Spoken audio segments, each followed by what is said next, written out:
ఈ పథకం ప్రకారం ఏంటంటే 5 రూపాయలకి ఎవరైనా సరే అక్కడికి వచ్చి ఒక 5 రూపాయలు ఇస్తే చాలు వాళ్ళకి ఒక చక్కటి ఫుల్ భోజనం లభిస్తుంది. ఆ ప్రోగ్రామ్కి మేము లోకల్ కమిషనర్ గారిని పిలిచామన్నమాట. ఒక అతిథిగా వచ్చి అక్కడ ఆయన చూస్తారు అనేసి ఆయన వచ్చినప్పుడు ఆయన మాట్లాడుతూ ఒక మాట అన్నారు. అప్పటికే మేము అంటే ఈ పథకం అనేది అమలు జరగడం జరిగిందన్నమాట. ఈ పథకం అమల్లోకి వచ్చి 5 రూపాయలకే ఒక పూర్తి ప్లేటుతో భోజనాలు రావడంతో కొన్ని లొకాలిటీస్లో అంటే ఎక్కడైతే ఈ పథకం అమలు జరుగుతుందో అక్కడ మేము ఈ పెట్టి క్రైమ్స్ అనేవి తగ్గడం గమనించాము అని చెప్పి. ఓహో, పెట్టి క్రైమ్స్ ఓకే ఓకే. అంటే పాపం ఏదో ఆకలిగా ఉండుంటుంది, వాడి దగ్గర 5 రూపాయలు కూడా లేని పరిస్థితి ఉంటే అది లాస్ట్ రిసార్ట్ ఏంటంటే ఏదో చిన్న దొంగలించడం, జోబు దొంగలు కానీ అట్లాంటి దొంగతనాలు తగ్గినాయని ఆయన నోటమ్మడి చెప్పాడు. తర్వాత కొన్ని యూనివర్సిటీస్ కొన్ని సంస్థలు కూడా వీటి మీద సర్వే చేశారు.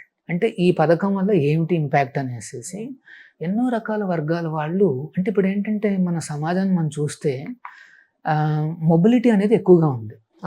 ప్లస్ ఆ మొబిలిటీ వల్ల మరియు ఈ సంపాదన కోసమను జాబ్ కోసమను ఫ్యామిలీస్ కూడా కొంతమంది దూరంగా ఉండాల్సి వస్తుంది. అంటే అబ్బాయిలు అమ్మాయిలు కాస్త దూరంగా చదువుకోవాల్సి వస్తుంది, లేకపోతే జాబ్లకు కూడా వెళ్ళాల్సి వస్తుంది.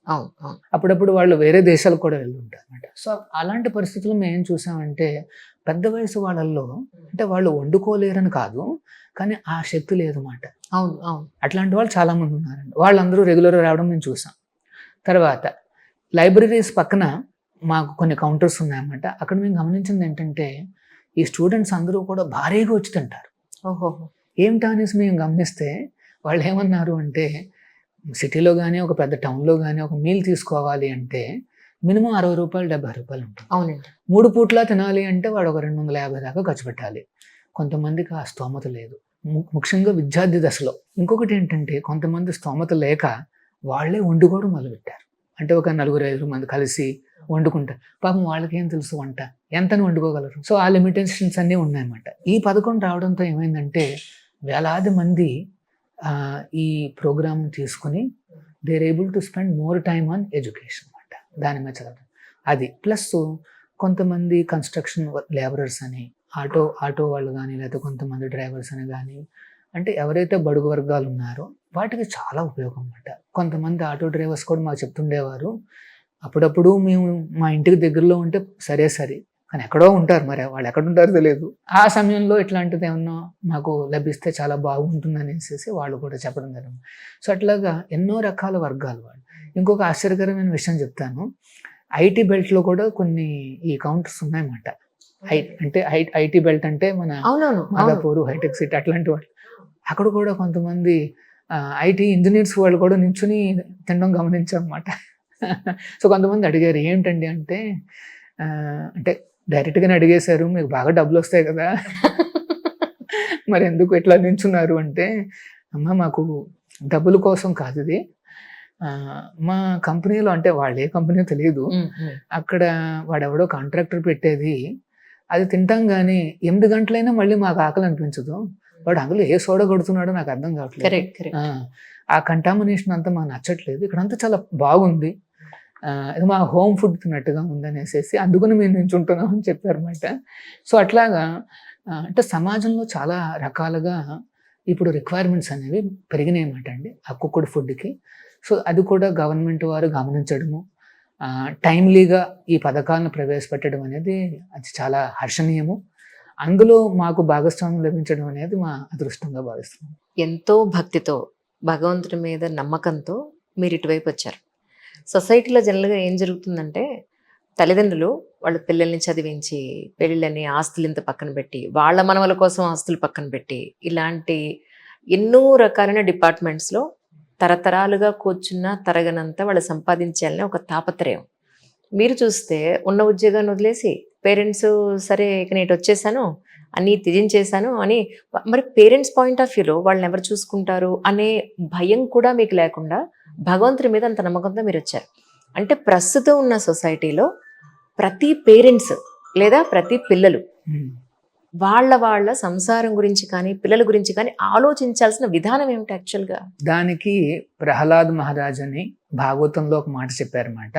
కౌమార ఆచరేత్ ప్రాజ్ఞో ధర్మాన్ భాగవతానిహ ప్రహ్లాద్ మహారాజ్ ఏమంటాడు అంటే 5 ఏళ్ల వయసు నుండే ప్రతి పిల్లవాడికి పిల్లకి కానీ ఈ భాగవత ధర్మం అంటే భగవద్గీత, శ్రీమద్ భాగవతము, ఈ ధర్మాన్ని నేర్పించాలి అని చెప్తారు అనమాట. ఎందుకు నేర్పించాలి అంటే ఈ భగవద్గీతను కానీ భాగవతాన్ని కానీ ఎవరైతే నేర్చుకుని ఆ కల్చర్ని కానీ పాటిస్తే వాళ్ళల్లో గాడ్లీ క్వాలిటీస్ డెవలప్ అవుతాయి అన్నమాట. క్వాలిటీస్ అంటే ఏమిటంటే హింసా ప్రవృత్తి తగ్గి, కఠినత్వం తగ్గి, దంభో దర్ప అభిమానంశ్చ అనేసి 16వ చాప్టర్లో చెప్తాడనమాట భగవంతుడు శ్రీకృష్ణుడు. ఏమిటి ఈ దానవ గుణాలు అని. ఆ దానవ గుణాలు పెరగకుండా, అంటే ప్రతి ఒక్కరిలోనూ ఉంటాయండి ఇవి. కొంతమందిలో కొన్ని ఎక్కువగా కనిపిస్తాయి, కొన్ని తక్కువగా కనిపిస్తాయి. కానీ ఈ కాలంలో ప్రతి ఒక్కరిలోనూ ఈ కాంబినేషన్స్ ఉంటాయన్నమాట. కొన్ని దైవ గుణాలు ఉంటాయి, కొన్ని దానవ గుణాలు ఉంటాయి. అందుకని అప్పుడప్పుడు మనం ఆశ్చర్యపోతుంటాం, నిన్నటి వరకు బాగా ఉన్నాడే వీడు, ఈ రోజు ఏంటి ఎట్లా ఉన్నాడు అనేసి అనిపిస్తుంది. చూశారు అంటే ఆ గుణం ఆ రోజున పెరిగిపోయింది ఎందుకో. సో ఈ ట్రైనింగ్ వల్ల ఏమవుతుందంటే చిన్న వయసు నుండి కూడా ఆ దైవ లక్షణాలు, దైవ గుణాలన్నీ పెరుగుతాయి అన్నమాట. అంటే ఉదాహరణకి నేను చెప్తున్నాను, హ్యూమిలిటీ, రెస్పెక్ట్ ఫర్ ఎల్డర్స్. పెద్దవాళ్ళు అంటే గౌరవం ఇప్పుడు చిన్నప్పుడు నేర్చుకోకపోతే వాడు పెద్ద అయిన తర్వాత అయ్యో వీడు నా మాట వింటలేదు, నాకేం రెస్పెక్ట్ లేదనేసి మనం వాపోతే అప్పుడు దాని ఒక ఉపయోగం ఏమి ఉండదు. దీనికి ఇంకొక ప్రాక్టికల్ ఎగ్జాంపుల్ చెప్తాను నేను. మా దేవస్థానానికి ఒక పెద్ద పోలీస్ ఆఫీసర్ వచ్చారన్నమాట. ఆయన ఫ్యామిలీతో పాటు వచ్చాడు. స్వామిని దర్శనం చేసుకున్న తర్వాత మేము అందరం కూర్చుంటే ఆయన అన్నారు, స్వామి నేను అడిగాను అనమాట, ఏంటంటే మీరు అంటే ఏ పరిధి మీది వస్తుందంటే మాది ఇదేనండి, బంజారా హిల్స్, జూబ్లీ హిల్స్ అదంతా వస్తుంది. చాలా పెద్ద పెద్ద వాళ్ళతో నేను డీల్ చేస్తుంటానండి, కానీ మా అబ్బాయిని మాత్రం నేను డీల్ చేయలేకపోతున్నాను. అందరి పరిస్థితి అదే ఉంది సార్, నిజంగా చెప్తున్నాను కదా. మీరు ఏమైనా చేయండి స్వామీజీ అంటే, సరేనండి మాకు చాలా ప్రోగ్రామ్స్ ఉన్నాయి, మీరు అట్లీస్ట్ పంపిస్తూ ఉండండి. ఇక్కడ ఈ సాంగత్యంలో ఆ అబ్బాయిలో ఖచ్చితంగా మార్పులు వస్తాయి, కొద్దిగా నెమ్మతత్వం వస్తుంది, మాట వినే తత్వం వస్తుంది అని చెప్పితే అప్పుడు కొన్నాళ్ళ పాటు వాళ్ళ అబ్బాయిని కూడా పంపించాడు. అంటే కొన్ని మార్పులు కూడా వచ్చినట్టున్నాయి. ఇప్పుడు ఆ అబ్బాయి కాస్త బండి నడుస్తోంది అనమాట. యంగ్స్టర్స్కి అక్కడ మన దగ్గర జరిగే కార్యక్రమాలు ఏంటి, ఎప్పుడెప్పుడు జరుగుతున్నాయి ఒకసారి చెప్పండి. చెప్తానండి. అంటే ఇక్కడ మాకు మా దేవస్థానం గురించి మా ఆచార్యులు వారు ఇచ్చిన ఆదేశం ఏమిటంటే, ఇది మానవ సమాజానికి ఉపయోగపడేగా విధంగా ఉండాలి. అందరూ దేవుణ్ణి చూసుకోవడానికి, దర్శించుకోవడానికి వస్తున్నారు, కానీ వారికి ఆ దేవుడి గురించి కూడా చెప్పాలి. మరియు వాళ్ళకు ఉపయోగపడే విధంగా ఆ భగవంతుడు ఇచ్చిన వాక్యాలు, భగవద్గీతను కూడా నేర్పించాలని చెప్పారన్నమాట. సో మేము ఏం చేస్తామంటేనండి, ఈ మెడిటేషన్ టెక్నిక్స్ ఇవన్నీ కూడా మేము కూడా నేర్పిస్తాం. కాకపోతే మా పద్ధతులు అన్నీ కూడా సాంప్రదాయబద్ధంగా వస్తున్నాయి అన్నమాట. 5000 సంవత్సరాల నుండి వస్తున్న పద్ధతులు ఇవి. ఉదాహరణకు మేము నేర్పించే మెడిటేషన్ ఏమిటంటే, ఈ హరే కృష్ణ మహామంత్రం అని ఒక మంత్రం మా ఆచార్యులు వారు ఉపనిషత్తుల నుండి తీసుకుని మాకు ఇచ్చారన్నమాట. ఇది సంప్రదాయంలో వస్తుంది. ఈ మంత్రాన్ని మంద్రంగా బయటకు ఉచ్చరించి మనం శ్రద్ధగా వినాలన్నమాట. ఆ శబ్దంలో లీనం అవ్వడమే మెడిటేషన్. మెడిటేషన్ అంటే అల్టిమేట్గా అర్థం ఏమిటంటే కాన్సన్ట్రేషన్. అంటే వాళ్ళు కొంత కొవ్వొత్తులు పెట్టుకుని లేకపోతే చిన్న చొక్కను పెట్టుకుని అట్లా కాన్సన్ట్రేట్ డెవలప్ చేసుకోవడానికి ట్రై చేస్తుంటారు. కానీ మేమేం చెప్తున్నామంటే, ఆ కొవ్వొత్తి కానీ లేకపోతే మన శ్వాస కానీ లేకపోతే ఒక చొక్క కానీ ఇవన్నీ తాత్కాలికంగా ఉండే పదార్థాలు. శాశ్వతంగా ఉండే ఆ భగవంతుడి నామం పైన కానీ భగవంతుడి రూపం పైన కానీ మనం కాన్సన్ట్రేట్ చేయగలిగితే ఫలితాలు కూడా శాశ్వతంగా ఉంటాయి. తాత్కాలికంగా వాటి మీద మనం ఫోకస్ చేస్తే ఫలితాలు కూడా తాత్కాలికంగానే ఉంటాయి అన్నమాట. సో అట్లా మాకు ఆర్ట్ ఆఫ్ మైండ్ కంట్రోల్ అని, ఆర్ట్ ఆఫ్ స్ట్రెస్ కంట్రోల్ అని అట్లాంటి ప్రోగ్రామ్స్తో పాటుగా యంగ్స్టర్స్కి, చిన్న చిన్న పిల్లలకు, ఫ్యామిలీస్కి, వృద్ధాప్యంలో ఉండే వాళ్ళకి అందరికీ కూడా ఈ ఎడ్యుకేషన్ అనేది మేము ఇస్తాం అన్నమాట. అంటే మా హరే కృష్ణ దేవస్థానం అనేది దేవుణ్ణి చూసే, దర్శించుకునే స్థానం ఒకటే కాదు, ప్లస్ ఎడ్యుకేషన్ అన్నమాట. ఆ ఎడ్యుకేషన్ కూడా వాళ్ళకి లైఫ్ సమస్యలకు సంబంధించింది. అంటే బయట ఇచ్చే ఎడ్యుకేషను మేము మళ్ళీ రిపీట్ చేయాల్సిన అవసరం లేదు. ఆల్రెడీ చాలా పెద్ద పెద్ద యూనివర్సిటీస్ ఉన్నాయి. మేము చెప్పేది ఏంటంటే, నీ ఎమోషన్స్, నీ మనస్సు నిజం నిజం. అవి ఎట్లా నియంత్రించుకోవాలని చెప్పడం మా ధర్మం. అది నియంత్రించుకోలేకే కదండి ఈ రోజు ఇన్ని రకాలైన సమస్యలు, కరెక్ట్ గా చెప్పాలంటే. ఎగ్జాక్ట్లీ. నిజం. అంటే ఏ టైంకి ఏ వారం అక్కడ మీరు ఇస్తున్నది ఒకసారి వివరంగా. ఇది చెప్పే ముందు ఒక చిన్న మాట చెప్తాను. మొత్తం భగవద్గీత సమ్మరీ అంటే ఇదే మాట. ఏంటా సమ్మరీ? అర్జునుడు చూస్తే నెంబర్ 1 కమాండర్ ఆ కాలంలో. అన్ని విద్యలు తెలుసు, అన్ని రకాల నైపుణ్యాలు కలిగిన వాడు. తర్వాత ఎన్నో యుద్ధాలు చేశాడు, అంటే ఎక్స్పీరియన్స్ కూడా ఉంది. అన్ని చేసిన వాడు ఆ యుద్ధ రంగంలో ఒకానొక పరిస్థితుల్లో వెంటనే లోన వీక్ అయిపోతాడు అనమాట, కృంగిపోతాడు. అంటే యుద్ధ భయమా? కాదు. ఆల్రెడీ ఆయనకు చాలా, ఆయన దగ్గర అస్త్రశస్త్రాలు లేవా? ఆయన నెంబర్ 1. మరి అట్లాంటి పరిస్థితుల్లో కూడా ఎందుకు ఆయన అట్లా అయిపోయాడు? ఎందుకంటే బాహ్య ప్రపంచంలో నియంత్రించడం అర్థం చేసుకున్నాడు, కానీ అంతః ప్రపంచంలో ఏం జరుగుతోంది, ఆ లోన ఉండే ఫోర్సెస్ ఏమిటి అర్థం చేసుకోలేకపోయాడు అనమాట. ఆ ఎమోషన్స్ రాగానే ఈ వెంట బ్రేక్ డౌన్, కూర్చునిపోతాడు. పెద్ద యోధుడు కూర్చునిపోయి కళ్ళ ముందు నీళ్ళు పెట్టుకుంటాడు. అప్పుడు కృష్ణుడు మందహాసంతో నవ్వుతూ ఆ భగవద్గీత బోధిస్తాడు అనమాట. ఏంటి అర్జున ఇట్లా కూర్చున్నాం, ఎక్కడి నుండి వచ్చినాయి ఈ లక్షణాలు అనేసి ఆయన ఆశ్చర్యపోయి, అప్పుడు జస్ట్ 1/2 hour 40 minutes అంత కన్వర్సేషన్ సంస్కృతంలో జరుగుతుంది.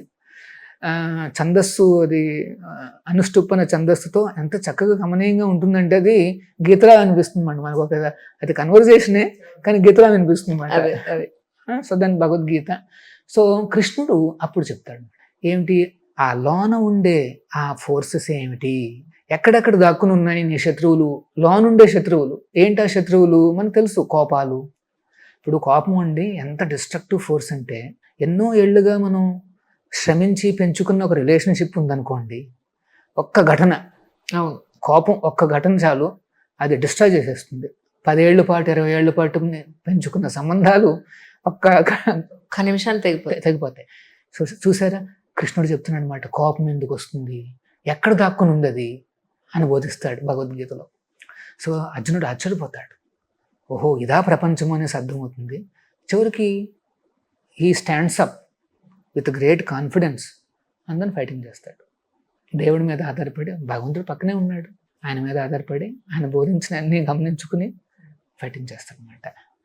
సో ఇది అంటే చూసానా, మన జీవితంలో కూడా మీరు అన్నారే, బయట ఎడ్యుకేషన్ సరే అవన్నీ ఉన్నాయి, కానీ మన లోపల ఉన్న ఈ ఫోర్సెస్ అర్థం. సో దాని అర్థం ఏమిటంటేనండి, ఈ భగవద్గీత అనేది సో ఇంపార్టెంట్ అనమాట. నన్ను అప్పుడప్పుడు అడుగుతున్న ప్రశ్న ఏమిటంటే, 5000 సంవత్సరాల క్రితం చెప్పారు కదా కృష్ణుడు, ఇప్పుడు మనం చాలా మోడర్న్ అయిపోయాము, ఎన్నో రకాల మార్పులు వచ్చినాయి కదా, మరి అది ఎట్లా ఉపయోగపడుతుంది అనేసి. నేను చెప్పేది ఏంటంటే, నాయన మారినవన్నీ బయట, నీ లోన మాత్రం అదే వీక్నెసెస్ ఉన్నాయి కదా. అప్పట్లో ఒక అర్జునుడికి స్ట్రెస్ వచ్చింది, ఇప్పుడు స్ట్రెస్ ఎంతమందికి ఉంది? అందరికీ ఉంది. చివరికి స్కూల్కి వెళ్ళే పిల్లలతో సహా స్ట్రెస్ ఉంది. అది వాడు ఆ పాపం ఆ బ్యాగ్ పెట్టుకుని వెళ్ళేటప్పటికి వాడు స్ట్రెస్ అయిపోతాడు. సో అంటే ఇప్పుడు భగవద్గీత అనేది సో రిలవెంట్, చిన్నప్పటి నుండి కావాల్సిన గ్రంథం అన్నమాట. సో అదే మేము బోధిస్తున్నాం అన్నమాట. సో మీరు అడిగినట్టుగా మాకు త్రూఅవుట్ ద వీక్ ప్రోగ్రామ్స్ ఉన్నాయండి, కానీ పర్టికులర్గా వీకెండ్స్ బాగా అందరికీ అలవాటు కాబట్టి సాటర్డే సండే మాకు ఫ్యామిలీస్కి మరియు యంగ్స్టర్స్కి ప్రోగ్రామ్స్ ఉన్నాయి. ఉదాహరణకి యంగ్స్టర్స్ ఈవినింగ్ పూట 6 to 7 మధ్యలో రావచ్చు. కొంతమంది యంగ్స్టర్స్ సాటర్డే ఈవినింగే అక్కడికి వచ్చి, అంటే ఇక్కడ మా హరే కృష్ణ గోల్డెన్ టెంపుల్ ఉంది కదా బంజారా హిల్స్లో, వాళ్ళు సాటర్డే రిపోర్ట్ చేస్తారు, ఈవినింగ్ పూట రిపోర్ట్ చేసి అక్కడే పడుకుని ఓవర్ నైట్ స్టే చేసి ఎర్లీ మార్నింగ్ నుండి వాళ్ళు మంగళారతి నుండి పాల్గొంటారు అన్నమాట. అది ఒకవేళ సాధ్యం కాదు అంటే ఈవినింగ్ పూట 6 to 7 అక్కడ మంచి కీర్తనలు, మంచి ఉల్లాసంగా అందరూ పార్టిసిపేట్ చేస్తారన్నమాట. మీరు హరే కృష్ణ దేవస్థానాల్లో గమనించుంటారు, కీర్తనలో చాలామంది డ్యాన్సులు కూడా చేస్తుంటారు. ఇదేదో కొత్తది మేము ప్రవేశపెట్టింది కాదు, ఇది శాస్త్రాల్లో చెప్పబడింది. ఆనందోత్సాహాలతో భగవంతుడి ముందు నృత్యం చేయడం అనేది చాలా ప్రాచీన సంప్రదాయం.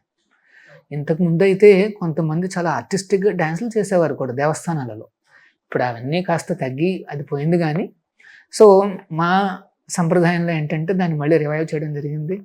చాలా స్పాంటేనియస్గా వాళ్ళ ఆనందంతో భగవంతుడి ముందు నృత్యం చేస్తూ ఆ కీర్తనలు ఎంజాయ్ చేస్తారన్నమాట. చాలా ప్రశాంతంగా ఉంటుంది. ఒక 5 ఎకరాల క్యాంపస్ అది. అవునండి. సో చాలా బాగుంటుంది, మీరు కూడా వచ్చారు కదా. So they can come participate, కొద్దిగా అర్థం చేసుకోండి. We will give some tips, practical tips. అది కానీ మీరు ఫాలో అయితే ఖచ్చితంగా there will be transformation. In my many years, decades of experience, I have seen thousands of students and వాళ్ళందరిలో కూడా చాలా మంచి మార్కులు వచ్చాయి. They are thankful even now. ఇప్పుడు మీరు ఒక మాట అన్నారు, కోపం ఎక్కడుంది, క్షమించడం అనేది అలవాటు చేసుకోవాలి ఖచ్చితంగా అని. ఒక ఎగ్జాంపుల్ సార్, అంటే ఇప్పుడు పిల్లలు తప్పులు చేస్తూ ఉంటారు, తల్లిదండ్రులు సామధాన భేద దండోపాయాలు ఉపయోగించి క్షమించి మళ్ళీ వాళ్ళకి ఇంకొక అవకాశం ఇస్తూ ఉంటారు. కరెక్ట్. ఎంతో నమ్మకంతో మళ్ళీ వీళ్ళు బయటకు అడుగు పెట్టినా కూడా ఎంతో జాగ్రత్తగా వాళ్ళని డీల్ చేస్తూ ఉంటారు. రిపీటెడ్గా ఇప్పుడు మా అమ్మ వాళ్ళు క్షమించేస్తున్నారు, లేదంటే మా గురువుగారు క్షమించేస్తున్నారు అనేది టేక్ ఇట్ గ్రాంటెడ్గా తీసుకుని ఇంకా ఎక్కువ తప్పులు చేసే అవకాశం ఉందంటారు. ఎంతకాలం క్షమిస్తాం మనం? యాక్చువల్గా ఈ ఎనిమి ఏంటి, ఎనిమి కోపం. యాక్చువల్గా అది మనకి ఎనిమి అని చెప్తాడు భగవంతుడు భగవద్గీతలో. మహాశనో మహాపాప్మ విద్దీయనం ఇహ వైరిణం. ఇహ వైరిణం అంటే, ఇహ అంటే ఈ భౌతిక ప్రపంచానికే వైరి. వైరి అంటే ఎనిమి మాట. ఎవరు? ఈ కోపం. సో మరి ఈ ఇంత పెద్ద శత్రువును మనంగా ఎదుర్కోలేం. దీనికి ఆ భగవంతుడి యొక్క ఆయన సపోర్ట్ కూడా కావాలి. భగవద్గీతలో మనం నేర్చుకునేది ఇదే మాట. ఏమని? ఇంతకుముందు కూడా అర్జునుడు ఫైటింగ్ చేశాడు, భగవద్గీత తర్వాత కూడా ఫైటింగ్ చేశాడు. మరి ఏంటి వచ్చిన మార్పు అంటే, దేవుడి మీద ఆధారపడి ఏ రకంగా నేను ఫైటింగ్ చేయాలని అర్థం చేసుకున్నాడు.